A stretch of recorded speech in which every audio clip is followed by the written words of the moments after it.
My name is Lexi Cuddy. I like to race a lot with all my friends, and I ride a PW50, and I love to race. 5 years old. Where do you live? Canada. Coming Up Next Time podcast is made possible with help from our friends at Bow Valley DJ, Yeti Mechanical Systems, as well as Built to Ride. If you enjoy this podcast, one of the best ways you can help out is to share it with a friend. Share links to your favorite episodes on your socials. If you wish to contribute directly, head over to www.comingupnexttime.com and become a patron. All funds raised will go towards our giveaways, as well as they help out local clubs through our sponsorship program. Coming Up Next Time is a proud sponsor of the Rocky Mountain Dirt Riders Association. Since 2004, Rocky Mountain Dirt Riders Association has been working to take care of our local Alberta trail systems. Whether you're an experienced rider or new to the sport, the RMDRA welcomes you.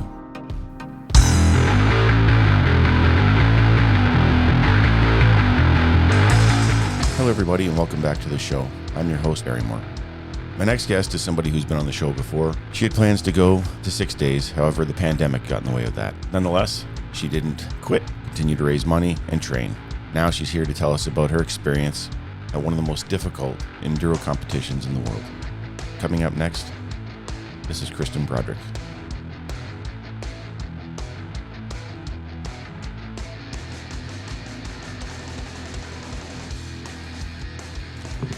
Oh, excuse me. So how are you doing? I'm pretty good, actually.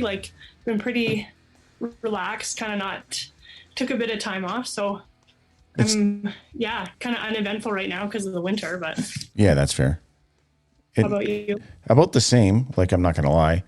Like everybody, I sort of just calmed down for a little bit and was just like, fuck it. And, just whatever. I don't know how to describe it. Just took a break.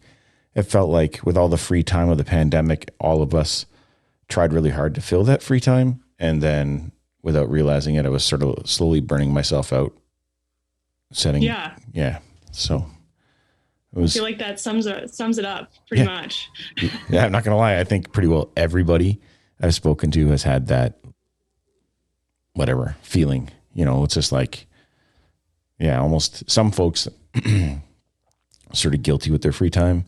And then others are just like, I'm not going to waste mine. And then either way you slice the pie, the same result. Everybody's just sort of burned out. Everyone's in this phase of recovery. Yeah. And so many people dropped off social media and all that shit just to recoup, recover. And I don't know. And I think kind of in the first year of it all, it was fun to be on social media because it was the only way to talk to people. Yeah. And then you sort of create that need for social media, and then all good drug addicts, we quit around the same time. Yeah. Yeah. So definitely accurate. So how was work? Did that get crazy for you guys or?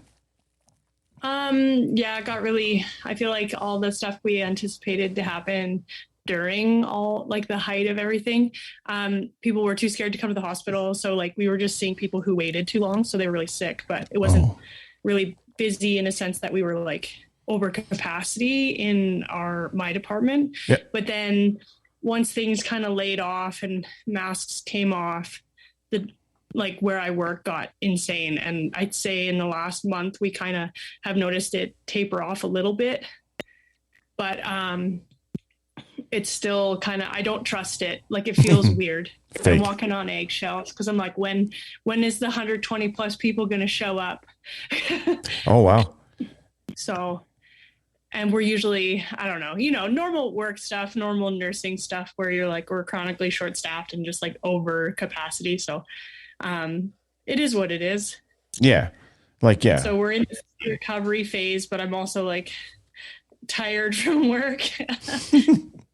And are you still getting out? Obviously not right now, but during the fall, were you still getting out regularly to ride and train and all that? Yeah, actually, it was this year, it was kind of funny because just how you'd expect, you're really, really busy. And then as soon as you stop, your body's oh, okay, we'll get sick now. Yep. That's me all the time. Exactly. Right. So, and I kind of was hoping, that it wouldn't happen that way, but it did. So right after, cause we came home from France, and then, that month, at the end of the month, there was, the corduroy enduro. So we went to that, and I ended up injuring my knee a little bit there. And, as soon as I got home, I got really sick, with the flu. And then kind of after that, I had a lot of inflammation in my lungs. So I thought I was feeling better. I tried to go ride, and I just couldn't do it yet. Okay. And now, so it just was a prolonged kind of one thing after another. And I just ended up not getting to ride very much. Yeah. Or seriously. So I kind of was like, you know what, I'm just going to take this time and I'm going to kind of recover, because my knee was there was just fluid in my knee. So it wasn't too bad, but every time I tried to do something like jumping or my normal workouts, yep, it just got more inflamed. So I just didn't do anything. I just went to work and went to the gym when I felt like it and didn't do any jumping. That's all right though. Like, who are we kidding? Yeah. It's pretty no jumping. Feel like it when you go to the gym. It's like that's ideal versus I have to go. Yeah. So yeah, first off, thanks for coming back. And thanks for having me. Secondly, thanks for achieving all your goals from when we last spoke. Yeah, I could. When you mentioned that earlier, I was like, "Oh my God, you're right. I ticked boxes. That's a great feeling." Yeah, man, you totally ticked boxes. Like you only had so many, and they were all ticked off. Like you wanted to participate in the ISDE. You're planning to get married. Like whatever, yeah. No big deal. All these things kicked off. So, what are you going to do next? I know. Yeah, I know. I kind of nothing quite feels as big as that. No. Definitely like for the upcoming season here, my biggest goal is to like find consistency in my racing. Because I still kind of ebb and flow when I'm out there a little bit. So that's what I want to do. I think that's what will make the difference when I'm racing with those girls who have more experience than I do and in racing. So Alberta has a new class that was added, a women's pro class. That's in addition to what we had initially, which was the women's expert class. Okay. Now they're both A-loop classes. It's just that now women's pro will be starting further up in the A group. So we're not always trying to go through maybe some of the stragglers. Yeah. And then the nice thing about it is like it's a payout class, things like that. You have to kind of qualify to be there. And I'm really happy about it because Alberta's got the best progression for women's classes. Like you can do it at every level and you can progress how you like to. And I think now when you leave Alberta and you're racing in other areas, it's called women's pro, but it feels kind of funny when you're in Alberta and you're like, well, that's not what they call us. How do you mean? Maybe I guess, yeah, the other classes, when you leave Alberta, it's other than like BC and Alberta are kind of the same, but when you leave the classes that we're supposed to be racing in as women's pro, yeah, you almost feel like an imposter. Oh, so, or maybe that's me. That could be my own stuff. I'm sure you're not alone though. Like one thing I've noticed in a lot of the riders is we all have the same anxieties. So I doubt that you're alone in it. Yeah. I mean, even if we were a women's pro from the get-go, I probably would have had that imposter syndrome regardless, but it's just kind of gives you that little bit of maybe recognition for what you've done. So I'm really excited that Alberta was able to do that, and hopefully other provinces will follow suit that haven't. Yeah. And so I'd like to follow that in its entirety. Sorry, long story. No, that's what we're here for. Yeah. And then in BC, I'd like to do the Western Championship rounds if possible. And definitely going to Red Bull Outliers. We'll be going to Silver Kings, hopefully, in the States. That's the only one I think we can make it to. And then I think, other than that, corduroy for sure. We'll be going back to that because it's always a really good time. Nice. Yeah. Sounds like a pretty full dance calendar. It actually is. When I put on paper, it's a lot, but I'm kind of excited. We're going to keep it local because last year was kind of my year. I got to do what I wanted. So Josh, my husband he's my husband now. Yeah, I know. He gets to kind of pick what he wanted to do. And I think he really wanted to keep things closer and just be all in on our local series. Yeah. And then at least get one of the extreme rounds down in the States that cater to the things we like roots and rocks and mountainous stuff. Yeah. So that's probably, it'll be fun, I think. I think it will be fun. I think so. Yeah. No plans for Argentina? No, thank you. No, thank you. I need to financially recover from what is 6 days, but there is Argentina, from my understanding, is really sandy. Yeah. Oh, so it's not your really thing. Not my cup of tea. Yeah, that's fair. Let me know when we go back to the mountains. That's and then I'm in. Sounds good. It's like there's a plan now. So how did you like 6 days? Because that was a dream, and because of things, it got pushed back, and then you finally made it there. So, yeah, because we were gonna go to Italy, and then just with everything that is involved with the COVID, that got pushed off. But, yeah. So I feel like every time anyone asks me how 6 days was, all I can say is like, it was awesome. Like the definition of the word epic. Oh yeah.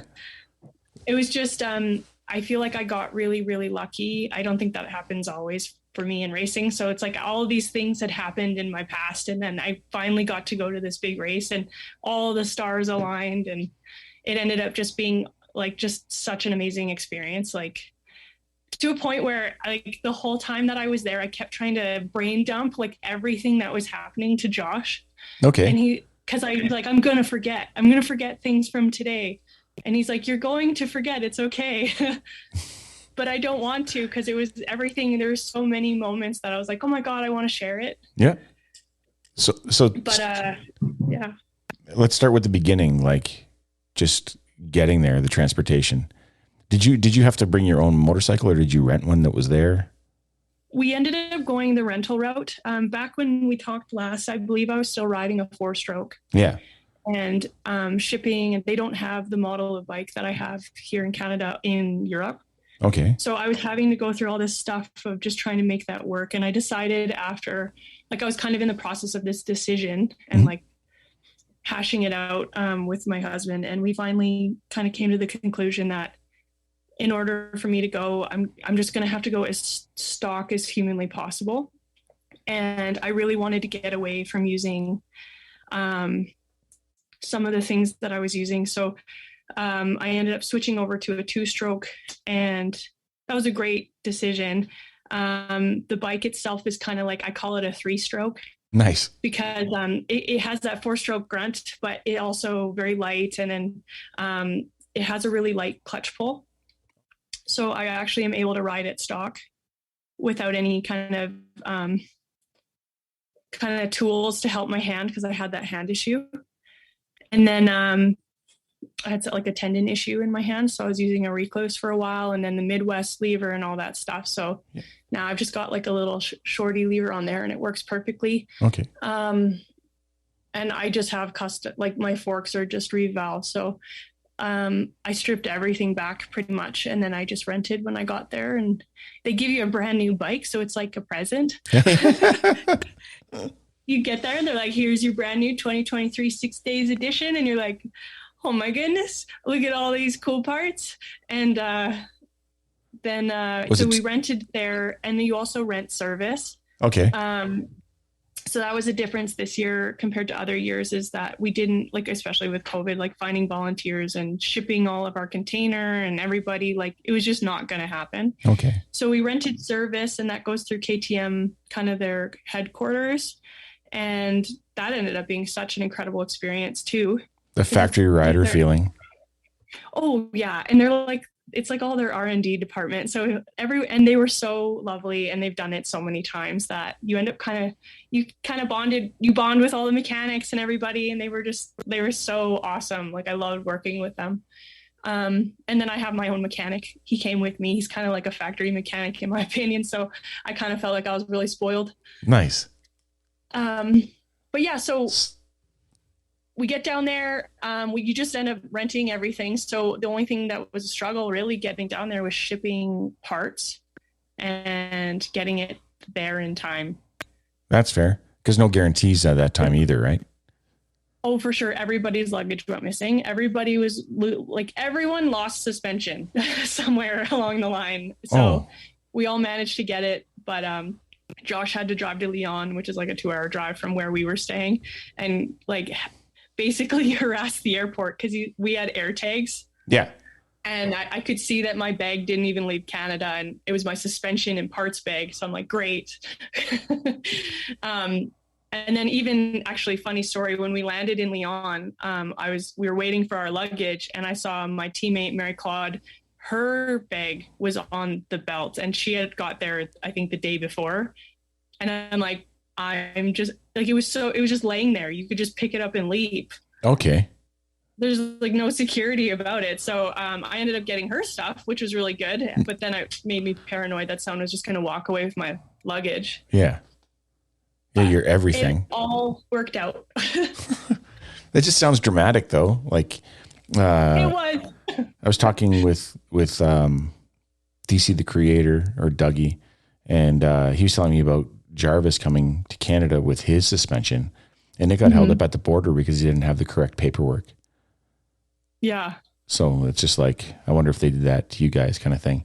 Also, I was going to put on the tinfoil hat and wonder if everybody over there was just rooting for their own team, so they just hit everybody else's suspension, so you guys all had to ride stock. Well, they didn't.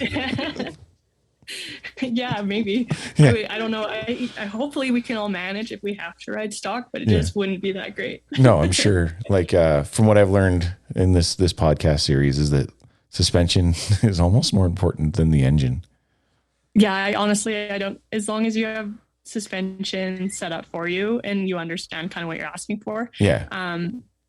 It can be a big game changer for sure. Everyone says game changer, but I'd say the one piece that actually could be is that. Yeah, I believe it. I believe it now. Like off the sales floor, on the sales floor, I wouldn't believe it. I just like, it's an upsell. You want like $1,700 from me, buddy, whatever. But now like talking to everybody and everything that I've heard and just how, I don't know, genuine everyone sounds about it. I don't think it's much of an upsell. I think it's like an essential. Oh yeah, it can smooth out a lot of things because we're all different style riders and we're all different weights and different things are going to work for you. Like nobody's a stock. Like some people are stock guys. Howard Lawrence is a stock guy, but everybody else is not a stock guy. He's a mutant in a good way. Like an X-Man. But yeah, no, it was really good. Once you get kind of to France, or to like the 6 days, the kind of experience that happens is like once you arrive, you basically, as soon as possible, you start walking your tests. Okay. And tests, so every day there's like 6 or so, like it varies, but there's about 6 tests and those are the actual race part. Yep. So those are where they're taking your times and the fastest time is the winner kind of thing. And then you have transfer sections, which are just getting to each test kind of thing. Okay. And those are kind of timed, but in a different way.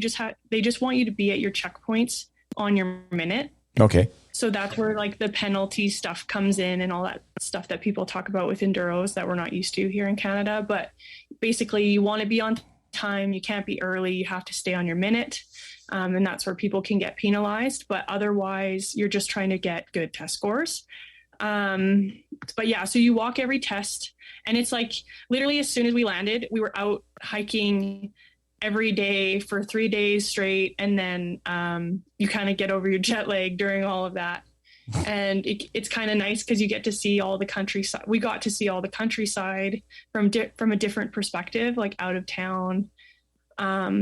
Which I just like where we were was so beautiful and it was so varied in terrain that it was really cool. Nice.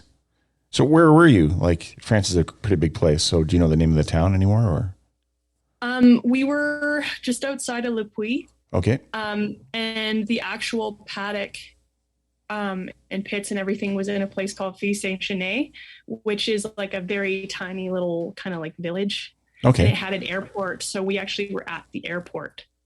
Oh, crazy. Yeah. So picture like kind of a small town airport, just kind of big grass field, and they set up their headquarters there, and that was really cool, like so cool. And just seeing like other countries, and and in Europe it's such a big, like it's so much bigger than anything we have. So like some of their pits, like they had these sea cans that looked like transformers. They were like double decker. They all opened out, and they had all these tents and stuff and crazy teams. And like the States brought a forklift. I couldn't, like, it was just nuts. Is it is it kind of like weird, like when you see these nations that just spend so much money on this stuff, and then we sort of like shoestring it? It's weird, and I mean sometimes it's a little bit, it kind of like it sucks a little bit. Yeah. Because you wish that Canada, we just don't, like, I mean the States has the population. Oh yeah. We don't have the people or the riding culture in some of these other areas. Mm-hmm. So I don't really know what the answer is going forward with that. So, but we do have some very like dedicated volunteers and the team managers, which like make it all happen. So that's good. Yeah. And then I actually found that paying for support was really good. There was a couple of things that made it really worthwhile. It took some of the stress off, I think, for like even the people who came as support. Everyone brought a support person. Yeah, of course. And it takes like some of the stress off them a little bit. If you ask Josh, he probably was very stressed the whole time. Oh, I could imagine. Yeah, he was amazing. But like even still, you kind of need people who are invested in your race. Because like if things are going poorly, even when you're paying for support, they're not keeping track of your minutes. Okay. So if you're behind and maybe you're getting confused or something happened, or you're coming in and you're doing like a rolling pit kind of thing where you come through, you don't have time to get off and do your own thing. Yeah. Like one of the times Josh knew I was like I was almost gonna time out, because there was some congestion on day one, and I didn't know this because I'm a newbie, but there was a track marshal there and they saw it. So I didn't know that was likely going to be a time that they gave back because they saw the bottleneck. Yeah. Okay. And it was a stupid bottleneck. It was kind of funny, but I was kind of like, oh shit, sorry. And then I'm like, I gotta go. So when I got to my check, I was like 1 minute out. I was really pushing it. So I was like, I didn't even get gas, because when you get into the pits, you have to drive fairly slowly and you need to enter the checkpoint in a specific order. Okay. So anyways, I ended up going through like on my minute, just barely. And I rolled it without getting any gas. Oh man. Which was the joke after that was like I kept rolling 2,000 because we were playing dice all week. Okay. Because that one, I probably on a 2-stroke shouldn't have been pushing it, because I think it was an 80 kilometer to the net, like total of riding. Okay. Before getting gas again, and that's pushing it a little bit on those bikes. Yep. Especially when you're driving like highway speeds. Yeah, you're drinking. Like it's just like, yeah, you can watch the gas go down. Well, guess what? I made it. Nice. Did you have to use the? Did you have to use the trick where you lay it down and get the fuel from one lobe onto the other lobe? Just so you. Oh, that's good. Not even. I made it. Oh, that's really good. good. I just kind of like ignorance was bliss. I was like, you know what? I made a decision. I'm just going. That's awesome. Was that the single? Was that like the single track section? Because Melissa was telling me about there was a section where she just slayed it, and then there was like a bunch of bottlenecking, and basically she lost all that she gained because everybody got that back. Oh yeah, like in that, if they actually penalized people in that area, I probably would have been up further, like cut just from penalties on a transfer. Okay. Because of like even in my class, I was kind of like, come on, like you girls are so much like, because in the great scheme of things, these girls are really good. They do like, they're like motocross champions. They're like doing enduros all the time. Like a 6-day is not a big deal to them. No, yeah. And they're so fast in their tests, but in the transfer, like seeing some of them like struggle, because what the bottleneck was this little route section that was on a side hill. and people were like sliding down it. And then once you got past that, you had to go up, and there was like this flat faced rock that you had to kind of, it was like a really short entry into it. And then you kind of had to load up the rock face, and then you had to pivot at the top and land to your right into the single track. Okay. Which, like, thinking about what we ride here, you're like, that's just a thing. It's just a thing on the trail, right? Yep. But people were having quite a difficult time there, and it was just a lineup. And then, like, you go do it, and you're like, what's the problem?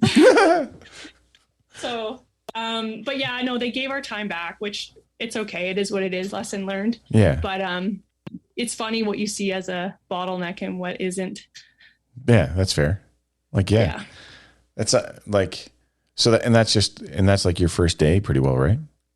That was day one. Yeah. So there was a couple funny things that happened on day one. Cause like me and Mary Claude, who's from BC, like this was our first 6 days.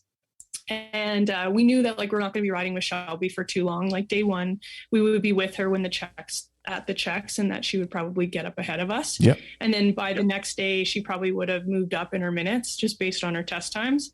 So me and MC kind of stuck together that first day for the first while. And then when we got to that bottleneck, things got a little bit hairy. And I was like, I get so stressed about being late in my normal life that I was just like, I gotta go. Like I'm out of here. So we ended up kind of splitting up a little bit there, but throughout the week we would kind of meet up back together. So in a way you're riding with your team, but you're not dependent on each other. Like if one of us has to branch off, we just go. Okay. That makes sense. And then, okay. So there's one thing I want to ask and clarify, because but like when you say arrive on your minute, what do you mean by that exactly? Like, I just don't get it. So, yeah. Okay. So say we start riding at 10 o'clock. Yep. They'll tell you that you have to be at the next check by, and I'm just going to pick an easy number, by 10:30. Okay.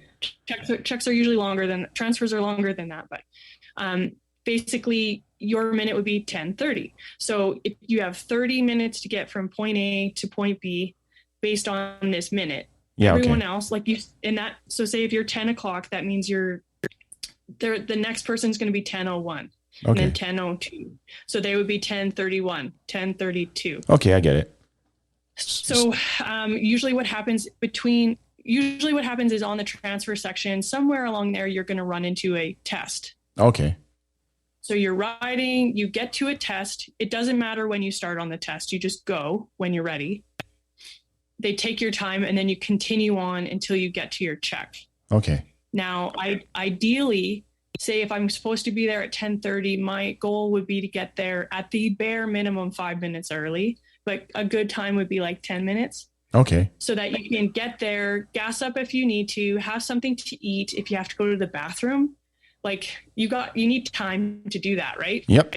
Or if you break something, you can actually, that's where you're allowed to do some maintenance. It's only at those checks.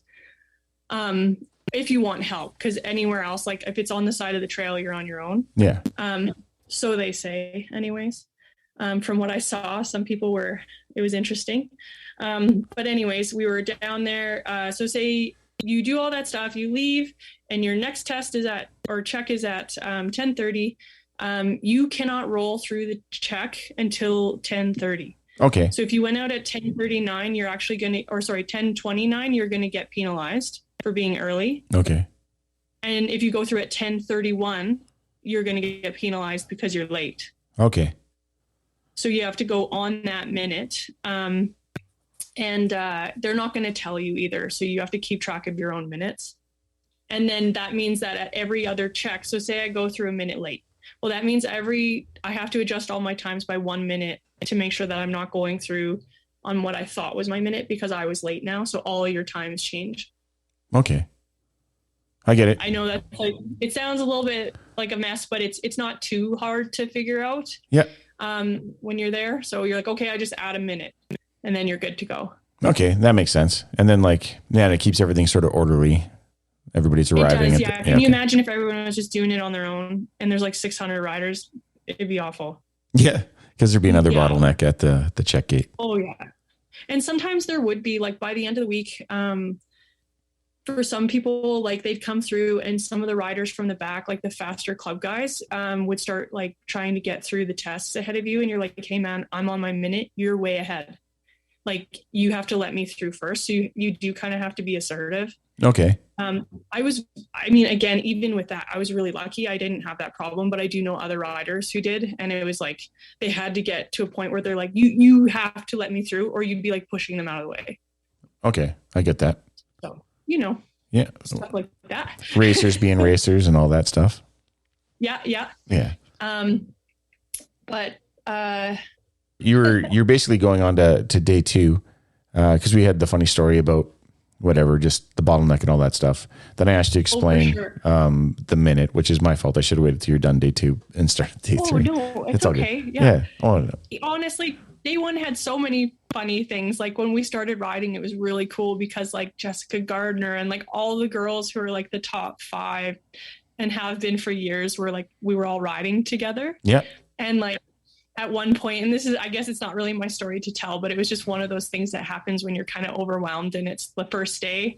But we were riding and we were doing this, like this trail was like, we finished all the road stuff and I was kind of following MC because like she adventure rides and she rides street bikes and stuff and I don't. So I was like, I need to follow you on the road because I don't even understand. Yeah. Like pacing a road or what a corner looks like. So she was kind of showing me how to do that.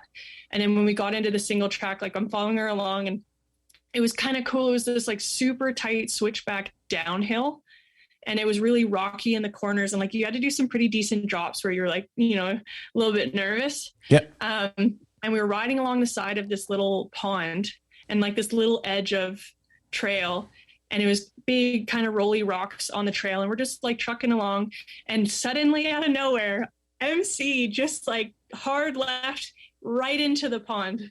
Oh, and like, this is like not even maybe an hour into riding. And I'm like, oh, so like I throw my bike and I run up and we're like, her bike is almost completely submerged in this pond. And we're both looking at each other like, oh my God, your race might be over. And I'm like holding up the back and she's just trying not to let it fall over. Yeah. So that like her air box won't go in the water. And I'm like, we have to pull it literally just straight up because you can't push forward or back. It's going to go under the water. And then right then all the Aussie team shows up and they're like, let's do this. And all of us just like, it took 2 seconds. We pull the bike out and we're on our way. That's rad. It was the coolest. Like, I'm like, it totally sucked in the moment, but it was like quick save. We're good. Mulligan. Won't do that again. So I was like, MC, don't scare me. Yeah, no shit. Like, she's like, she was just riding along and she just hit rock funny. Yeah. And it just boom, right in the water. But no, she was good. It was fine. Checking out the scenery and then getting more intimate with it. Oh, totally. Yeah. That's crazy. Like, I mean, it literally could happen to anybody. Like, who are we kidding? Oh, like it was one of those things. It was like just purely luck. Yeah. And bad luck. So we were okay. And that's and it's nice that, help just shows up like that. Imagine if it was a different nation, it might have been a different story. Oh, yeah. There was only one that was maybe, I won't say who, but I was kind of like, you guys are a little bit too much. Not a fan of your sportsmanship, but everyone else was really, really helpful. The women's class was a bit different. I think everyone was kind of like, they all were helping each other. If we were to leave Alberta in a car, could we get to that other nation? No. Oh, okay. Just checking. I was wondering. It's not what you'd expect. I'll tell you off camera. Okay. Yeah. That's fair. I'm curious now. Curious as hell. Sorry, everybody. Yeah. Okay. Yeah. Sorry about that little teaser. I'm not going to bad talk anybody. No. But yeah, so that was really cool. And like, so day 1 and 2 were the same course. Day 3 and 4 are the same course. 5 was a separate day. And then 6 is a motocross race. Okay. It was really cool because the week went on, the trail, like the transfers and the tests got progressively more technical in terms of like more off-road. Okay. Like more rocks, more roots, more hill climbs. Okay. The tests themselves are really fast. Like we're talking grass track, like flat track corners, but like on a side hill. Everything's cambered and just like hanging on for dear life while you slide. Oh, And God. then, like I said, it just progressively got more, for me, I felt like it just got more like at home. Okay. So I could see that. Yeah, there was a comfort level with it. Even though you're getting beat up, you're getting more and more beat up as the week goes on. Shelby mentioned that she felt like it was more of a technical race than some of the others she's done in the last few years. Okay. So that was kind of cool to hear that we were getting like a good one. Yeah, fair enough. Like instead of just fluff, right? Yeah. And like something that maybe caters more to like me and MC and definitely Shelby. Yeah. But again, like I said, the tests themselves, even when they were more technical, were still very fast. There's nothing like out of the realm of what we would race at home, like nothing overwhelming, but the transfers did progressively get more like fun in terms of like rock features and like some hill climbs, single track. And so that was really fun for me. I really enjoyed that. But I'm going to be honest, like by the end of like day 2, I loved the road because it gave you a break. Okay. Yeah, I went from being like not into the road to being like, oh yes, this is the stuff. Yeah. Road riding can be a good time. Yeah, it was pretty cool. Day 1 and 2 were like 8 hours and 15 minutes each for scheduled bike like ride time. Okay. So they were also kind of longer than they usually are from what I was told from other experienced 6 days riders. Yep. So those are long days to be on a bike. And then day 3, 4 was more 7 hours and something, but those were really cool. I liked those days. And day 5 was the most technical of all of them in terms of difficulty. And it rained. It was my birthday too. Well, happy birthday. Here's some rain and some hard work. Honestly, it's like, I don't know if I'm ever going to have, like, that birthday was the best birthday I've ever had. I think, like I said, you get to know kind of the support staff and your Team Canada, like everyone got to know each other really well. Yeah. And on day 5, and even too, like with the mechanics, because they can't actually do your maintenance, but they're there as your support. We all kind of ended up with a specific mechanic. Like they kind of found a person that we just kind of, you click. I don't know. They kind of picked you. Yeah. And it was always a good pairing. At the end of it, day 5, when I came down in the morning, I'm kind of skipping ahead, I guess. That's okay. But this is the biggest thing that I remember from 6 days.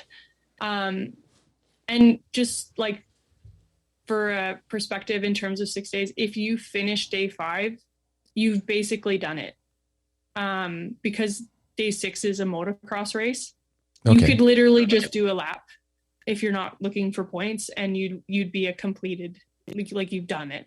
So if you can finish day 5, you've accomplished your goal. Yeah. At least at the base of finishing one. And I think all of us as a new rider, if you're there, your first goal primarily is just to get through it. Yeah. So getting to day 5, I woke up and came down in the morning, and Josh had got me like some 6 days swag and like saying me happy birthday. So it was just like a lovely morning. And then when I got to the paddock and I went to go because in the morning you get a 10-minute work period on your bike. Okay. All of that is timed. So you go to impound, you get your bike from impound, and you go through on your minute. And as I was walking through into the work area, all of the KTM guys started singing happy birthday. Oh, wow. And like, it was just kind of one of those like surreal, cool moments, and just kind of set the tone for the rest of the day. Went and rode, and I feel like the universe gave me like the most beautiful flowy single track for like the first 2 hours of the day. Like it was just so awesome. I think things did get like worse, technical and worse, and that was the day that I hit my physical and mental wall where I had to be like, you can do this. But it was just so awesome, and the trails were really neat. And then it did start raining, like I said. When it started raining at this test that I kept saying all week, like, if it rains, this is going to be terrible. And as soon as I got to it, it started raining because it was all side hill, and it looked almost like the Badlands, like that dirt that's like like clay almost. Yeah, the evil mix of talc and clay. Oh, totally. And we kept saying, like, if it rains, like, you're going to be lucky if you can stay between the ribbons, because you're just going to slide down on these huge side hills. Oh, because they're all like off camber side hills? Like everything. Oh, yeah. Oh, yeah. Nothing was flat. There was no flat, like, I swear, for the entire time. That's brutal. It was funny too. So it started raining. I got going and I was like, I just got to keep it on 2 wheels. And I could, like, there was so many fans at this that was really cool too, but they were usually so loud. And I remember doing this race. It's raining. I can't see. I'm just trying to keep, I feel like I'm riding in like baby poop. I'm just trying to keep the bike upright. And I remember coming around this corner and the bike's sliding and I'm holding on, just trying to keep it together. And it was like so quiet and there's people everywhere. And I felt like they were holding their breath with me. Oh my God. And like, yeah, like it was this weird, I don't know, I'm making it up maybe, but like as I come No, through, it's how you really felt quiet, though. and then all I could, oh yeah. And then I realized all I can hear is me going, just being like, just keep it up. But that one actually, like I managed to get through and it ended up being one of my personal better times. Nice. Just from not falling. Yeah. And then, because the girls are just like, they're pushing it no matter what. So they were crashing kind of thing, but they're still fast. And then by the end of it, Josh gave me he actually showed up. He was actually able to make it to that one and he got me a fresh pair of goggles. But then right after that, we were on this like little country road that like zigzags and it's like, 1 car width. And we were going around this like I was going around this S corner and there was so much rain and the bike out of nowhere just tucks out from under me. Oh God. And I'm sliding on my stomach and I can see my bike above me and we're just sliding down the road and I'm just waiting to stop because I'm pretty sure I was somewhere. I was like in the mid top of 3rd at that time. Like I was I must have touched the front brake or something. And I just scared the crap out of myself. The bike was fine. Yeah. I was fine. I was just very nervous. So no doubt. So basically you're just cornering, touch something and just sucked out from underneath you. And then the pair of you just sliding down the road together. Yeah. Just sliding down the road on my stomach. And like my front of my helmet is like all road rash burn and like the front of my jersey and pants are all ripped open. Oh God. And then I get to, but I'm fine. Like you get up and you pat yourself down. Yeah. You're fine. Yeah. You'll do it. Check the You're bike. Okay. It's fine. Nice. So I'm like, okay, near miss. But I ended up getting into the check and Mario, one of our team managers, was at that check. And I come in and he's like, Kristen, like, how are you doing? And I just start crying. Because you got asked. Like you probably would have held it together without that. Yeah, I was like, I just fell on the road. It's really dangerous.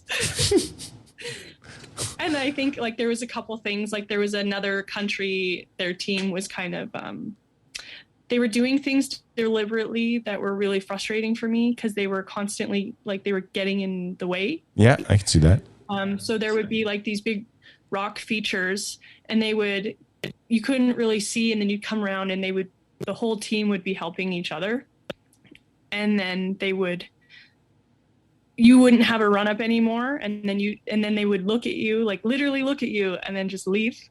Oh, that's beautiful. And then Canada, we're all separated and we don't have like, it's not like that. So I'm like, all right, well, I'm doing it on my own. And it would just get frustrating. So I was like, I kind of wanted to be like, come on, be a woman about it. Like do it yourself. Yeah. But so I think all the frustration of falling and scaring myself and then just getting annoyed by this other team, I was like, I just cried and then it was good. I was over it. That's sweet. A little cry in the race isn't a big deal. I'm sure more people do it than they talk about. Oh yeah, I knew it was going to come at some point, and I finally, and it's as soon as I saw Mario and he's like, "Are you okay?" I'm like, "I'm not okay." Well, I'm okay, but I'm crying and I don't know why. Yeah, and I hate it. So now I'm crying because I'm crying. Yeah, I'm like, why don't you just? I just feel like everyone should be doing it for themselves, and I'm like, that doesn't really affect me, so I'm just going to keep riding. I'm happy, I swear. That's fair, and I mean, it's a legitimate point, right? Like it's an individual test and trial, so it's not like technically a team sport, even though there's all those teams. And Yeah. But I guess like even in Red Bull, you know, the other riders can help riders, but spectators can't. So I guess that's fair. Yeah, I mean, there was other instances kind of during the week because this is day 5 where it's all over. You're already frustrated riders, as shit. Actually, well, they had ghost riders who were helping, so I think I was just kind of like by day 5, I was like, I'm so sick of this. What's a ghost rider? Other people who are not racing who are like part of the team support, so they kind of follow in transfers and stuff. Oh, on other bikes, but they're not supposed to be doing anything. Yeah, I get it. They're supposed to shadow and follow and observe, but not touch. Yeah. No touchy. Yeah. So, well, whatever. It is what it is. It's not like I was going to be winning any of it. So I was like, whatever, I'm just frustrated. But then we moved on, and like, it was just like, it kind of, the rest of the day kind of turned into what feels like riding in McNutt, almost like really rainforesty, like really lush, dark green and like cool black, like volcanic rock and rocky and cool hill climbs, and it was just really cool. And then by the end of the day, when it was over and I realized like, oh my God, I'm on my minute still, because I thought that was the day that I was going to get a penalty because I'd somehow managed all week to not get a penalty. Okay. We got to the day 5 and I'm like, this is the hardest one. I'm really tired. Like, this is the day that's going to happen. And then when I was getting into the final work period, I realized that like, oh my God, I'm on my minute. And then I'm rolling in and I'm like, happy birthday. God, I did it. Yeah. So I was already like getting really emotional about it. And I'm like, I'm not doing any tire changes. My bike's in one piece. Like, I don't need to do anything in my work period. I don't even care. Yeah. Like, this is the best case scenario. That's so then sweet. I go in, and as we're rolling into the pits for the final work period, they were all singing happy birthday. They got me cake. They got me some sparkling wine. And I just like cried like a big loser. And it was the best thing that's ever happened. Not a loser, man. That's like, you should cry at a moment like that. Like, everything's coming together. It's all coming up, Kristen. Like, and then happy birthday, just icing on the cake. You arrived on your minute. You don't have to do any work. And here's bubbly wine and birthday songs. Yeah. Like, why wouldn't you cry? I was like, yeah, it was overwhelming and the best. And like, my husband was there, and then the team was there, and all these new like kind of friends that you make while you're there. And then my parents, like my mom and my stepdad, were there. Nice. So it was just kind of best thing, you know. And then to see like my teammate, everyone had got through on time, and that was just kind of, and MC, it was her first one too. So I think we both were like, we both had similar feelings. So we were both just breaking down, kind of like, what a relief, but like, wow, this is the best thing. So in retrospect, it was just like awesome. Oh man. If I was ever to go to 6 days, I'd like to go back in time to that one. Like, legit. Yeah. I feel like, I don't know. Okay. So 6 days aside, of all the people I talked to in motorsports, without a doubt, hands down, you fangirl the most over anybody about other riders, and some of them are on your own team. So how did you keep that in, like, did you like, I don't know, were you able to keep it under control, or you're always like, oh my God, I can't believe I'm riding with this person and that person. Like, this is so sweet. I feel like I kept it under control. I did. I feel like actually meeting them, I mean, I fangirl people, and I kind of know like what they're like. I know what they're racing and like all the things, like I know their accomplishments and what they're working on. Yeah. But then I'm very awkward as well. We all are, the man. hardest person to talk to in real life. Yeah. So I think the nice thing, like Shelby knows everyone, so she was able to kind of introduce people just because she's friends with them and she rides with them. So everyone was super down to earth, and in this situation, I felt like it was cool. Like no one was full of themselves, or everyone was really down to earth and super helpful. Like I said, like the Aussie team was just like, yeah, we got you guys, like, let's go. And then if you had any questions, they're like, oh yeah. I remember like at one of the checks, I was like, anybody need Advil? Like I'm just handing out Advil. Like little drug dealer. Oh, totally. I'm like, no, I'm 30. I need it. But no, everyone was amazing, and like it was really cool. Like me and Rachel Goodish exchanged jerseys. Oh, nice. She got my disgusting like wet, muddy one from day 5 when Yeah, I road rash. because I totally forgot to bring like a fresh one for her. Oh. So I was like, I hope you're okay with the story attached to it at least. Yeah. But that's a real I one, wish though. I actually had more. But like, Right, yeah. that's a real jersey. You hang that on the wall or whatever, or even if you wear it, you're like, oh, this shit. This every one of these marks was earned. Like, it's not like, Oh yeah. yeah. So that's all Yeah, right. definitely. It's like those guys who collect hockey jerseys that smell like the player. Like, oh, but they're happy as shit to have a hockey bag shirt. So It's pretty cool, right? yeah, it is cool. It was nice of her because usually what people do is they trade with people who are on their minute, and I'm not on my minute with Rachel. So she was cool she was totally open to exchanging jerseys with me. And then I almost wish I had more jerseys because like there was a girl, Benny, from Australia who I really like. I felt like she was my Melissa Harton for 6 days. Like she was very similar. She had a similar vibe. Yeah. Similar steez when she rode. Like she was super consistent, just like looked effortless and like just super laid back. So I thought she was rad. Yeah. And then we traded with a couple of the girls from Germany.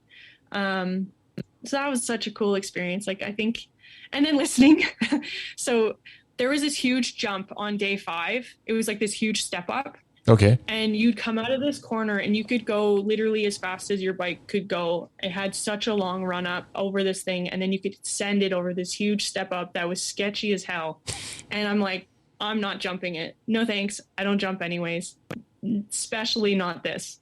But everyone else is obviously jumping it. And we're standing there with all the trophy girls and Corey Steed, Brandy Richards, Shelby, Rachel. We're standing around and they're like, are you guys going to hit the step up? You're going to hit the step up? And it was either Brandy or Corey, but sorry, you can bleep me out. But they're like, I'm not a pussy. And I was like, I am. I'm the one. I own it. I'm like, today I am. Yeah. But it was hilarious. That was so funny. But there's like, you should, like, if you're not comfortable doing stuff like that could ruin the rest of your day. You know what I mean? Oh, yeah. Oh, totally. It was like, I'm not going there to learn how to jump. So I had awesome moments that were not in the tests, like some of the cool features that were part of the transfers. Like I had my own little private moments where no one's around to see it, but you're like, man, I just hit that rock face so good. Aw, I hate that. But like, that's okay. There's like, I'm crushing this single track. No one's around. not a single witness, and it's fucking flow state time. Like, yeah, oh, totally. Oh man, I feel for you. Like, it was so good. I had it. It was my moment. Yeah, that's all right. There's nobody I'm happier for than you, if I'm being honest. Like, oh, thank you. Yeah, like you had a great time, and I'm glad that it was a great time. Like, because it sounds like it exceeded your dreams about the whole thing. I don't know anybody that was more jacked about even potentially going, or anybody that was so bummed about it being pushed off.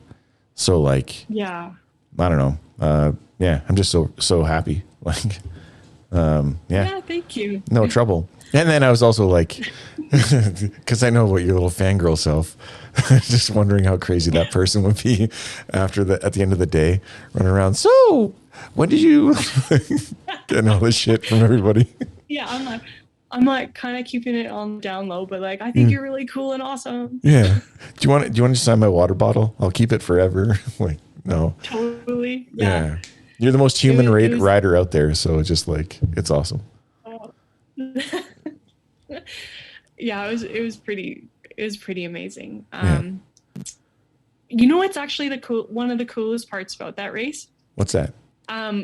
On one of the transfers, like again, this is one of those moments that like no one's gonna get it, but it sounds silly, but we were riding along, I don't remember what day it was some like in the middle of the week, and it was kind of foggy and the sun was kind of coming up and it looks like really bright orange through the fog kind of thing. Okay. And we're on the side of this, like, it was a 2-lane road on the side of this like big kind of rocky stuff. And like I said, it's volcanic. They're like kind of dark, almost black, and like lush green on it. Okay. And on the right side, picture it.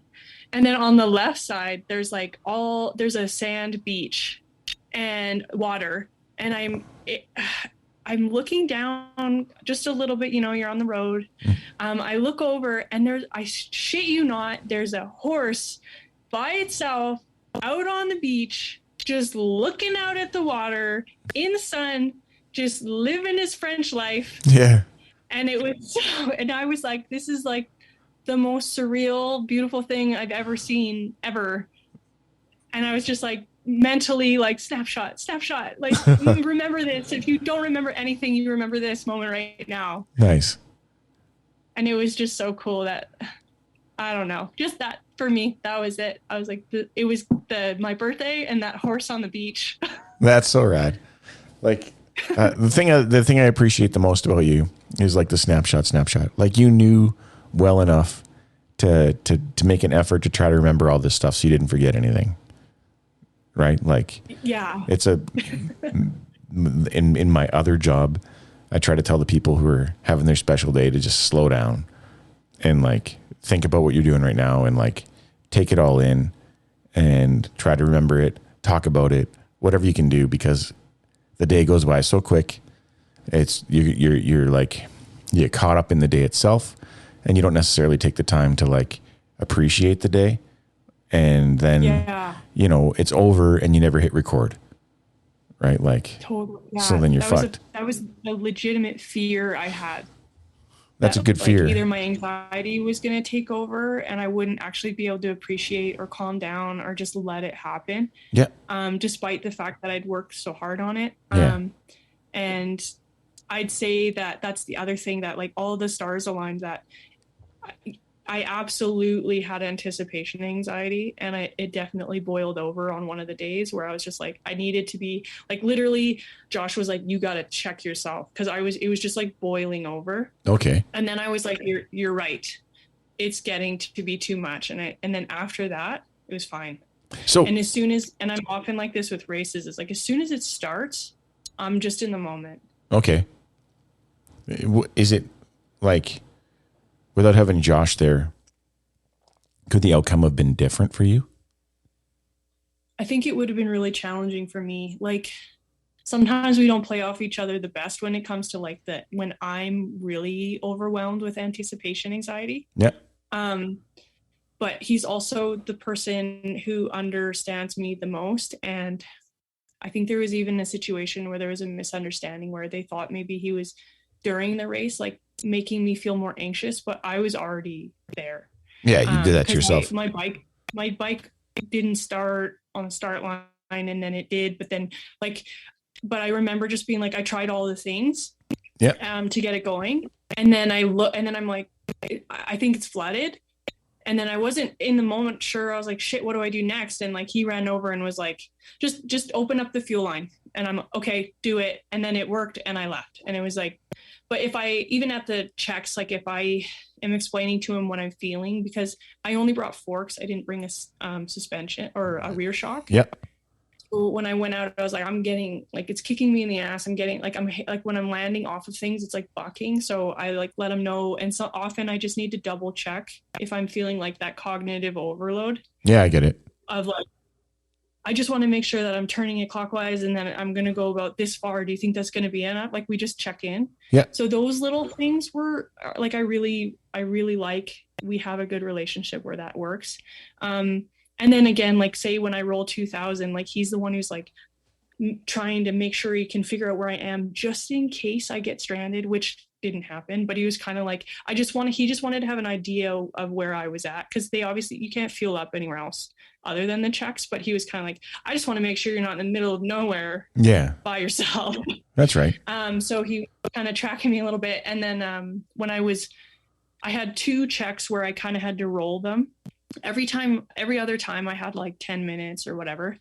It worked out really well. But there was another one where I was coming in a little bit short on time, and they pull out a mat and they throw it out in the middle, so you're not having to get on and off, and you just roll through. They fill your bike really fast, kind of like with those speed fill cans, and then you go. And he's the one keeping track of my time, as well as some of the other volunteers. So, but he's the one who's most of it invested in my race. So yeah, of course, it's kind of nice. right? And then Rich, MC's husband was down there, and same story. Like they were like tracking me and MC pretty close just to make sure that we were okay. It's our first time, you know? Yeah.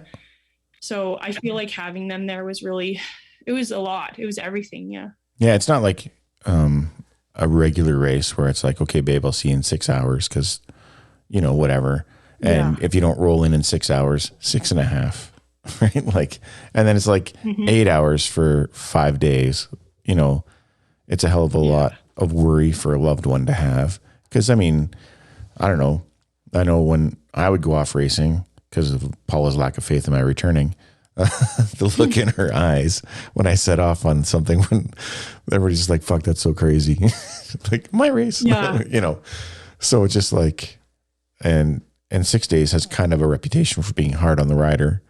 So I could just imagine like what Josh is thinking. And then, you know, and he knows you. So you're going to be saying things silly enough like, yeah, no, I'm fine. I'm okay. And does that really mean that? Like, you know, And the funniest thing is like, I actually, during the race, super calm. Yeah, that's creepy. I've never been so chill at a race. Like I was just coming through checks like, no, I'm good. It was just that one time where I was a little bit like where it kind of spilled over that I was like, I'm really tired and I crashed and I scared myself. And then you just asked me if I was okay. So I'm crying, but I'm not really sure why. Yeah, it's because they asked. It's because they asked, and it gave your body. It's like what you were talking about earlier about when your body decides to be sick, you know? Yeah. So you were like in race mode, and then someone gave you like a reality check moment. So you're like, all of a sudden now you feel real. And so you're crying. Yeah. You know, totally. Had they been polite and just kept their mouth shut. Yeah. Yeah. Totally. That rude son of a bitch. Josh was also the one who's like, your support person's kind of helping you with your food and stuff. And I'm celiac. So like, and we're in small town France. Like I couldn't eat everything's made out of bread anywhere. Yeah. Literally for like almost the entire time until the last 2 days, I had to eat my own like home cooked food, like from the grocery store, which is fine. The produce there was insane. Yeah. I feel like all I ate was tomatoes, but they were good. So who cares? And, oh, totally. And the best nectarine I've ever had in my entire life. Oh, but, wow. It's so weird what you remember. I'm like the nectarine and the tomatoes. There was a cheese truck. Oh God! Thank God you're not lactose. Well, a little bit, but cheese is all right. That's fine. Yeah, I'll suffer for the right things. Yeah. Yeah, but he would make my dinners, and he was making breakfast, and like and then like he was prepping mousses in tires for the next day and helping me with like air filters and driving around like a NASCAR driver, just trying to get to everywhere in time, and for me and others, right? So it's actually it's intense for support, but it's good when people are like, they want to be there and they want to support. So I feel like it would be an adventure to go as support. Yeah, I could see that. I'm curious to doing it. Like really. I mean, if you can and want to, it's pretty neat. Yeah. I just want to see it all. I don't think I'm a good enough rider to participate.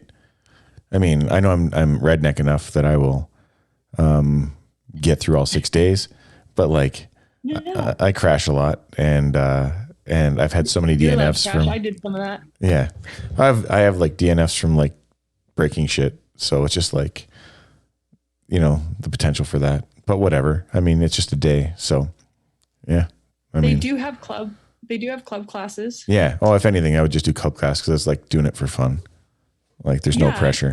I know Josh, it's definitely something on his list too. He's like, maybe I want to do this. And I'm like, oh, okay, here comes the support person adventurer. It's my turn. There you go. Yeah. Like, hell yeah. Like, I mean, and you'd be a great like support person, especially since you've been there and you get what all the steps mean for somebody. So yeah, I could actually see you being more stressed out like as a support person than you would have been as the rider. I think I would. 100%. Yeah. Yeah. I was losing my mind probably the whole time. That's crazy. It's just like, he's probably be like, calm down, please stop talking to me. And I'm like, no, but what about? Hey, listen, I'm the one riding the race. You're freaking me out. Like, yeah, I could see that. Yeah, totally. So what's your biggest takeaway then from the whole thing from 6 days? My biggest takeaway? Yeah. I'm not sure. I think for me, it was kind of a profound experience. Like, cause like I had this goal always to do like a international level, sport and compete at it. Yeah. Cause I tried so many times as a kid, and things like with celiac and everything got in the way, and I was always having issues. So, and then finally getting to go, and you're always going to encounter people who don't think you're good enough, and you don't think you're good enough. And I have I've been low confidence probably my whole life. So to stop telling yourself that and actually kind of buy in or drink the Kool-Aid that you can do it. It was kind of like altering for me as a whole. I could see that. So if anything, like my takeaway is like, fuck, don't be so hard on yourself. Yeah. Like you legitimately can do it and it's fine. Like there's no use in letting all that other negativity happen, because it was just it's overwhelming, right? And it just tears you down. So like being your own worst critic is not always healthy. No, definitely not. Like one thing I can guarantee is that the only person that thought you couldn't do it was you. Yeah. Because everybody else thought so. Just tell it. Well, I mean, some people didn't, but that's okay. But I mean, the people that care and the people that ride with you and who believe in you, like the people who came out of the woodwork. Yeah. Again, like it was the whole entire experience, like I said, like from start to finish, including all of the training and all of the prep and the interactions I had with people, and then the experience I had for myself and how I came out of it on the end of it. Like it was so profound that I will never forget it. And I just like, if there's something like that you got to do for yourself, just do it. Because it was so worth it. And I think like I'll never forget it. And it was just, it was amazing. That's awesome. All right. Well, I'll wrap that one up here. Is there anybody you want to thank before we close this off?